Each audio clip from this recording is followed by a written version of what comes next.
सिद्धिविनायक मंदिर न्यासाकडून पूरग्रस्तांना मदत. सिद्धिविनायक मंदिर न्यासाकडून 10 कोटींची मदत जाहीर. मुख्यमंत्री सहायता निधीमध्ये मदत देण्याची घोषणा.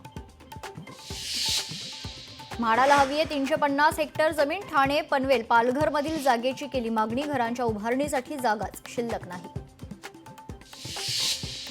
महाबळेश्वर मध्ये खरं तर पर्यटन नगरीत पावसाचा कहर कायम. 1 जून पासून 28 सप्टेंबर पर्यंत 6108 मिलीमीटर पावसाची नोंद. पावसातही पर्यटकांची गर्दी कायम. बीडमधील अगर नांदूर गावातून अनेकांचे स्थलांतर. गावात पूल बांधण्याची ग्रामस्थांची मागणी, परंतु आमदार, खासदार, जिल्हा प्रशासन लक्ष देत नाही. गावातील ग्रामस्थांचा आरोप.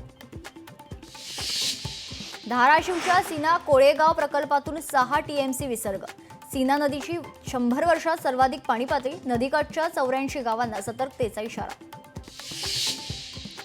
सोलापूरच्या माळशिरस तालुक्यात अतिवृष्टीमुळे नुकसान. माजी आमदार राम सातपुते शेतकऱ्यांच्या बांधावर. थेट फडणवीसांना फोन करत दिली नुकसानीची माहिती. पैठणमध्ये पूर परिस्थिती निर्माण. जायकवाडी धरणातून केलेल्या पाण्याच्या विसर्गामुळे पूरस्थिती. पुरामुळे नदीकाठच्या गावांना फटका. अनेक कुटुंब बेघर. चंद्रपूरच्या राजुरा शहरात बंजारा समाजाचा मोर्चा. एसटी प्रवर्गातून आरक्षण द्या, बंजारा समाजाची मागणी. लातूर जिल्ह्यात टोमॅटो पिकाला पावसाचा तडाखा. टोमॅटो उत्पादक शेतकरी अडचणीत. पंचनामे करून सरकारनं मदत करण्याची मागणी.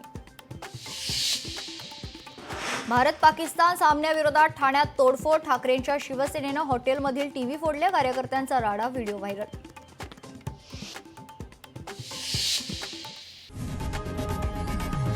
लोकशाही मराठी ऐका, पहा, जागरूक रहा.